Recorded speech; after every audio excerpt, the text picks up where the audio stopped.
Hello, my book babies. Welcome to, I was going to say a slightly shameful, I am not ashamed, but I did an accidental book haul that I didn't intend to do.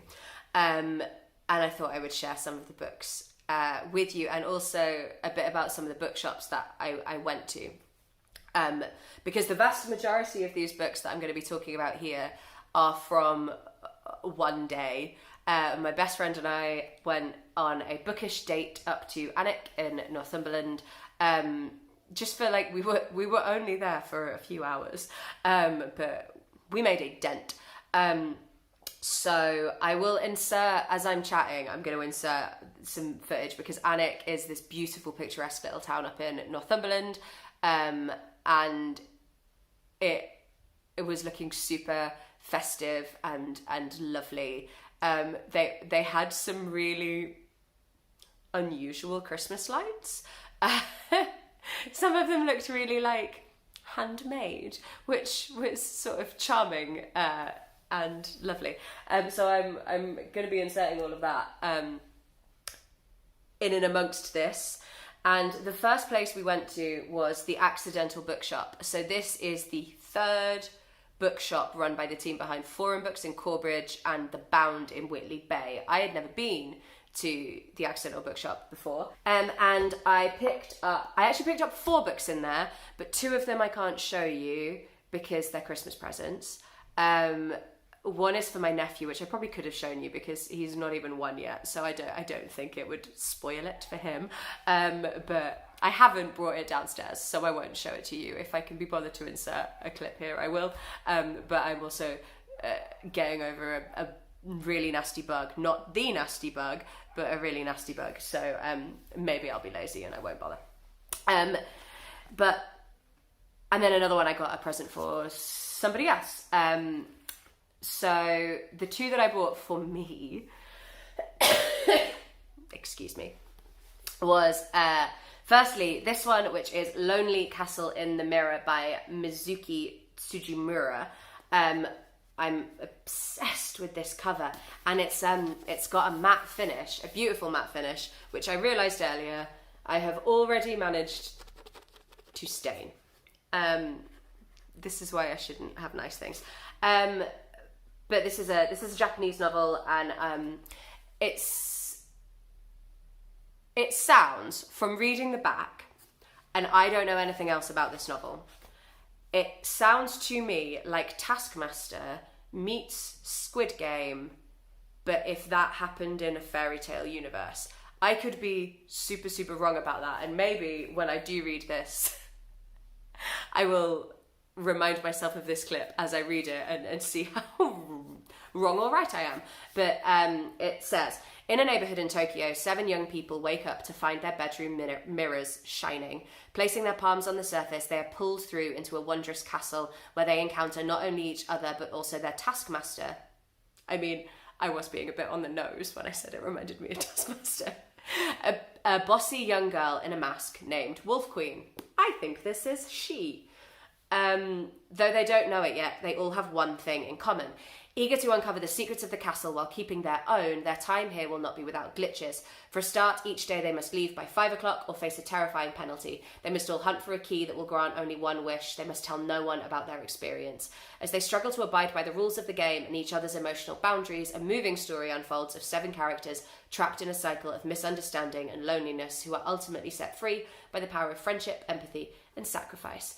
And I think that sounds great. I have seen other, I was trying to rack my brain for who else on BookTube I had seen talking about this.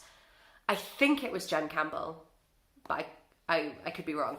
But yeah, I think it sounds great. I really fancy that around Christmas, but I'm looking up at my TBR for December and thinking, I have put a lot of books aside for like, oh, that would be lovely over Christmas. And I'm hosting Christmas for the first time this year. I don't know how much time I'm going to have around Christmas to read, but I will add it to the pile and we will see. And the second one, I asked the bookseller for a recommendation because what I want to do next year, and which I will talk about probably in more detail when I do a kind of like reading intentions for next year video later this month, I would like to read more by local authors. The Northeast is not brilliantly represented in the big publishers. There are some big hitting voices, but not loads, and I want to support local writers. So I asked if they had a sort of literary contemporary novel that they could recommend by a local author, and they said yes, and they recommended Jessica Andrews' Saltwater. So Jessica is a writer from Sunderland, I believe, and this book, it says on the back, a distinctive new voice for fans of Fleabag or Sally Rooney. Now, I have never actually read any Sally Rooney. I've got Sally Rooney on my shelf, but I think I'll probably like Sally Rooney. I don't know if I will love Sally Rooney, but I do really, really like Fleabag. So I've got high hopes for this. It's also like really vignette-y, like really, really, really like hyper short chapters. And I got an accidental Bookshop bookmark as well. So I'm really looking forward to that. I want to next year make sure that let's not be putting pressure on ourselves. I have the intention that I would like to read at least one book a month that is written by a local author. So this will be going on the TBR for a month coming up soon. It doesn't give me like super Christmassy, like festive vibes, so I don't think I'll get to it like imminently, but definitely in the next couple of months. So that was the Accidental Bookshop. And we had not long in there because basically we got there about 15 minutes before the shop was due to close.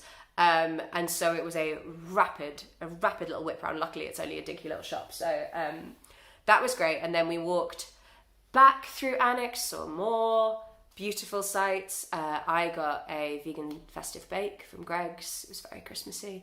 And then we went to, I think my favourite bookshop, which is Barter Books in Alnwick. Barter Books is a second-hand bookshop inside what used to be Alnwick train station, and there's a lot of original features. Obviously, there's not a train track there anymore, but a lot of the original features of the station house building are all there, and it is huge.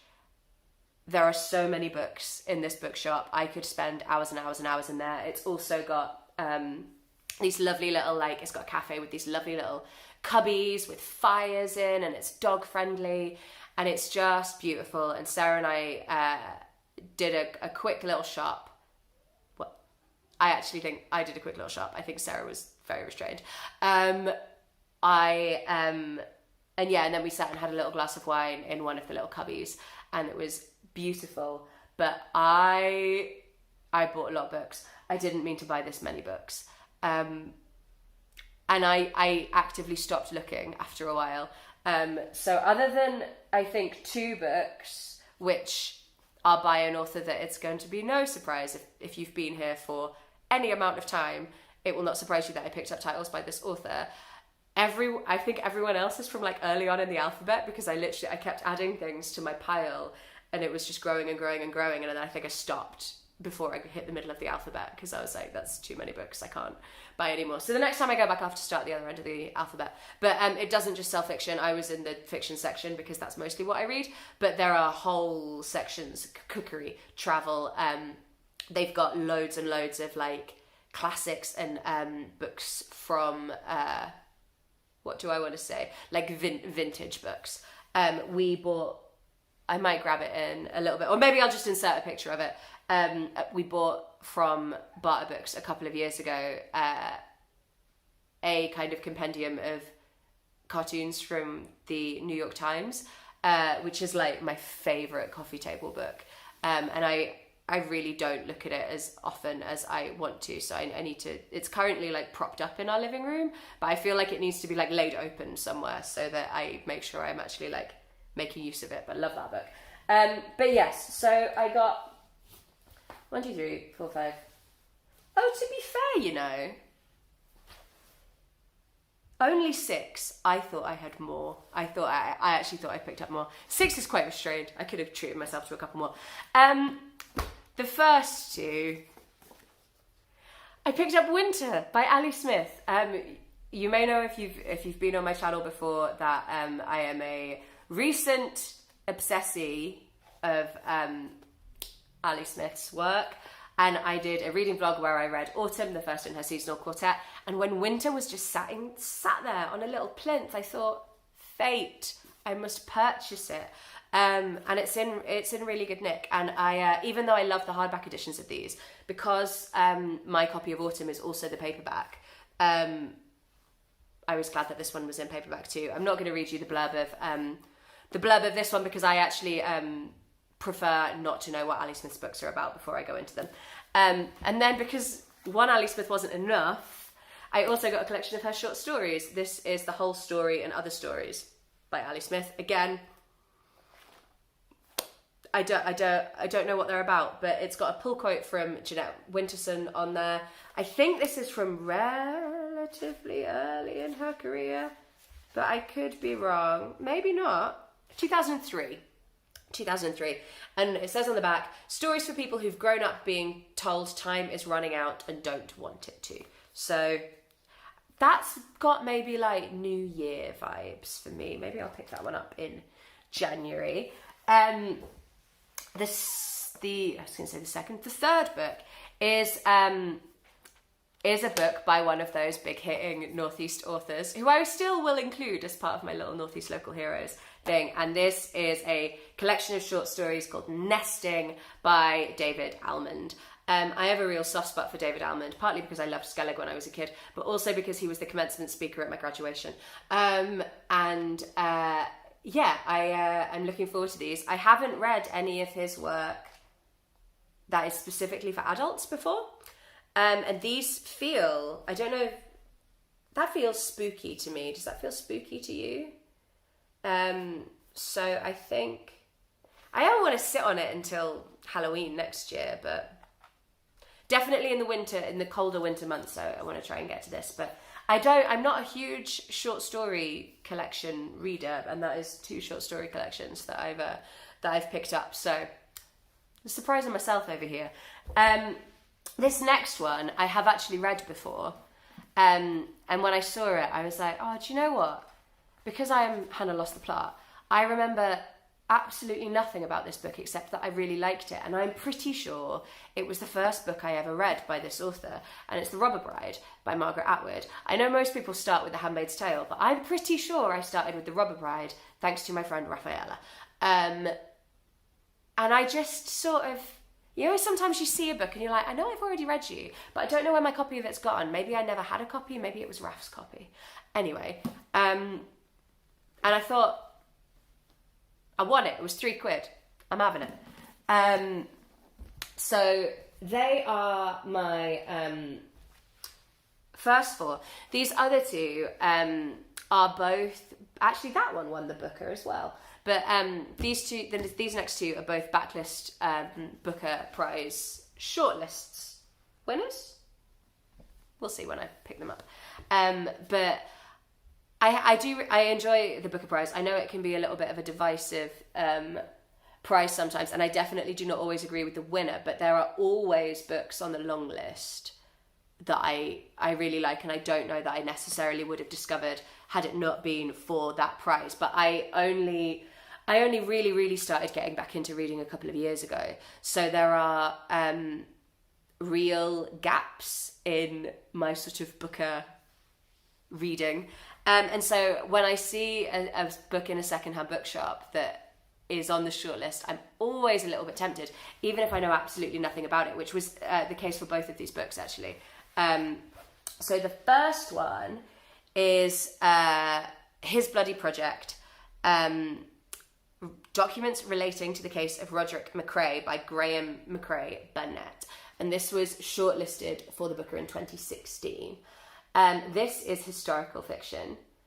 By happenstance, I picked this up and paid for it, and then met back up with Sarah in the bookshop, and she was like, I'm listening to that on audiobook right now.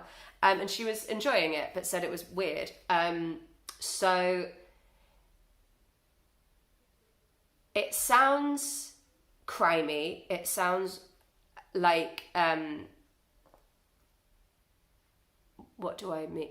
Unreliable, like an unreliable narrator situation, like a book within a book who's written it. I mean, it's about the case of Roderick Macrae, but it's also written by someone whose name is Macrae. So I think it's going to be one of those, like, almost like Amélie Nothom's writing, where you're like, are you writing as you, or are you writing a version of you, or like, is this not related to you at all? What's going on, please? And yeah, it seems very interesting, but I think it's one that is going to require me to have my clever hat on, which I do not always wear. Yeah, looking forward to getting that. And the other book I picked up was also a historical fiction. This one won the Booker in 2014, and it is The Narrow Road to the Deep North by Richard Flanagan. And this is a Second World War narrative, particularly, I think, the Asian side of things. Yes, so in the despair of a Japanese POW camp on the Thai-Burma Death Railway, Australian surgeon Dorigo Evans is haunted by his love affair with his uncle's young wife 2 years ago. Struggling to save the men under his command from starvation, from cholera, from beatings, he receives a letter that will change his life forever. Interesting.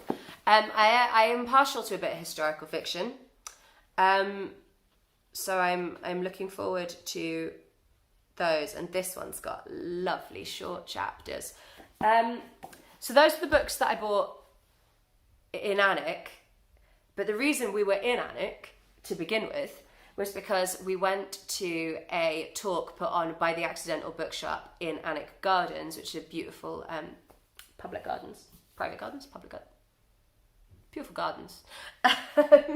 I've never actually been to the gardens, but I've seen pictures of them. They're beautiful. And it was a talk for the release of The Marriage Portrait, with my post-it still on it, The Marriage Portrait by Maggie O'Farrell. So it was a talk with Maggie O'Farrell, who was great, and the talk was really, really, really wonderful. It was run by, and the woman's name escapes me, I will put it up on the screen, who runs New Writing North up in Newcastle and Northumberland. And this, I'm really excited for this. I read Hamnet earlier this year and absolutely loved it. I really like Maggie O'Farrell's writing style. This is another historical fiction book. This is about, if you are familiar with the poem My Last Duchess, this is about the girl in the painting, loosely based on her life, Lucrezia. But she was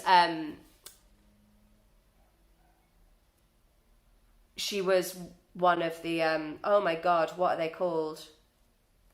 A Medici. She was part of the Medici family. Obviously a very big famous family in Italy. So this is set in Italy. It's absolutely beautiful. And I saw someone showing off their Waterstones special edition, which has like a fancy hardback. I mean, that's still beautiful with a tiger, but I like my copy better because my copy says Independent Bookshop edition, and that is what we like to see. So really looking forward to that. And it was signed by Maggie as well. And Maggie was great. And she said she liked my dungarees and that her daughter wears the same ones, and I'm pretty sure her daughter is much younger than me. So that was fun. Excuse me. And then finally, I have a few other books that I've just sort of have come into my possession over the last couple of weeks, and I thought I may as well include them here as I'm talking about books that I have recently purchased. Finally, I have got my mitts on Lolly Willowes by Sylvia Townsend Warner, Sylvia Two Names Lady. I've been waiting for this for a really long time. I have mentioned before my Waterstones ordering saga. I know I am not the only person in the world who has been affected by this. I feel like I need a support group, but I finally got it. It wasn't the copy that they wanted to send to me, which still hasn't arrived, but I walked into the bookshop and there was a copy there, and I was like, you owe me that book, I'm having it. I mean, I had to pay for it, obviously, because their systems don't talk to each other, because why would they? Sorry. This is turned into like a down on Waterstones chat. I'm not cancelling Waterstones. I'll still shop there if I can't get books that I want from my local indie. But yeah, so looking forward to getting to this. I know absolutely naff all about it, but look how autumnal and beautiful.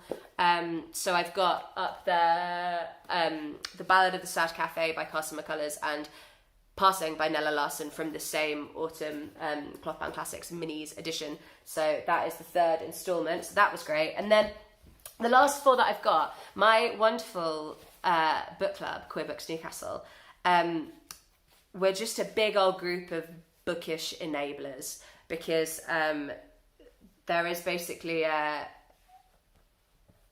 constantly books being passed around, or people being like, do you want this book? Does anyone want this book? I've read this book. Does anyone want it? So these are some books that I've got from my lovely pals in book club. The first one is from my friend Evie, who has the most lovely thing in her house. She has this like cubby box in her hallway where I went over for dinner recently, and she basically, that it's full of books that she's read and is happy to part with and doesn't want to keep. And so if you go around to her house, you always leave with a book. And I thought that was lovely. And I am like shamelessly stealing the idea, because I've got a pile of books over there that don't fit on my shelves and I'm not that bothered about keeping, and I will now be putting into the hands of anyone who comes into my house. But I was really excited to get a copy of this, actually, because I've been meaning to get to it for a while, since hearing Jen Campbell rave about it, and lots of people rave about it, actually. And it is Elena Knows by Claudia Piñeiro, which is translated from the Spanish, I think, by Frances Riddle. And this is about a woman whose daughter dies, and the police think she has died by suicide. And the mother really doesn't think that is what has happened, and is trying to find out what actually happened to her daughter. But she also has, I believe, Parkinson's, and so it's got that mystery crime kind of element to it, but it's also about her dealing with her Parkinson's. And I think it's told in Crip Time, like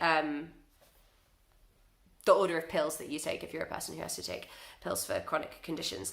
But yeah, so I'm really, really looking forward to that, and it's got French flaps. So that is going. I'm thinking of doing a little like group of books where I like try and find new crime writers that I like, because crime is a genre that I really enjoy as a genre, but I haven't found that many writers that I love in that space. Like, I'm often quite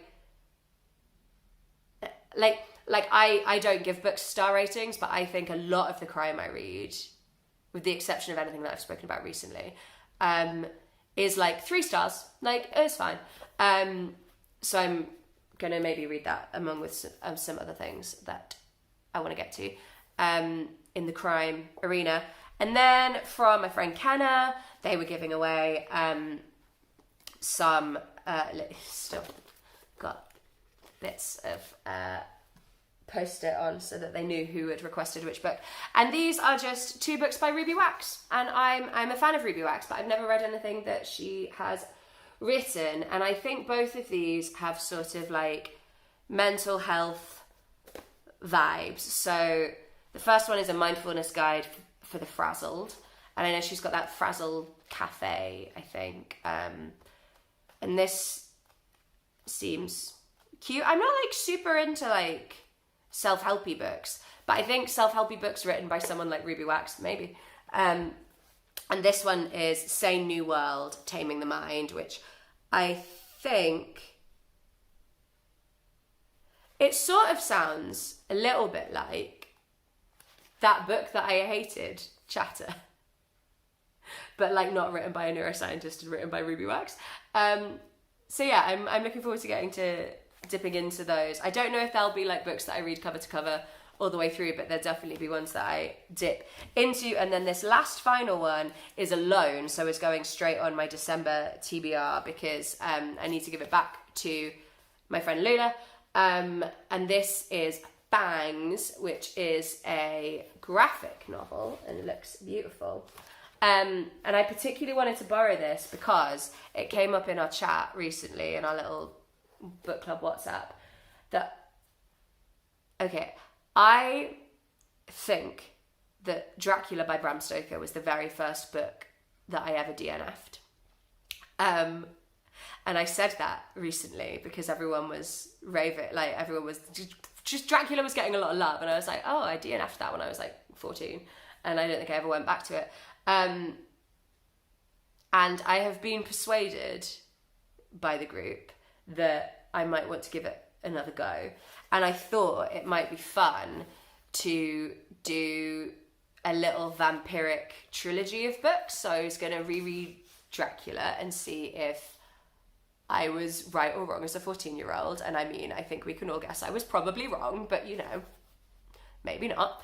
And this, which is, oh, by the way, sorry, by Sarah Andersen. And I also really, really fancy Woman Eating by Claire Kodha, which is also about a vampire, I think. So I might do those as a little trilogy. So those are all the books that I bought in the last month or so. That is more books than I normally buy. And my bookshelves, so these 3 shelves here are all my unread books, and everything else is pretty much read. But I actually don't think I've got room on my shelves for these, so I'm gonna have to get reading because I have been told that I am not allowed more bookshelves by other people that I live with. He hasn't actually said that, but we don't have anywhere else for more bookshelves to go, or at least I don't want another bookshelf, so I'm gonna have to clear some of these out, get reading, and get flogging books to people who come to my house. So yeah, hope you've enjoyed that. Hope you have enjoyed the bits of Alnwick that I've shown you. If you are remotely close to Northumberland, I really recommend giving Alnwick a visit. It's very, very beautiful. And definitely check out both of those bookstores because they're great too. And see you later. Bye. No, I forgot to do the shameless self-promotion bit. If you've enjoyed this video and you would like to consider liking or subscribing, that would be lovely because I am new here, and it helps with the whole algorithm and people being able to find things, and I hate having to ask you to do it, but if you could give it a like and if you could subscribe, that would be bloody marvellous. I don't know if I will be speaking to you again before Christmas. I will be speaking to you again before Christmas, but hey, Merry Christmas anyway. Or happy festive season if you don't celebrate Christmas. Enjoy those extra bank holidays. Sweet.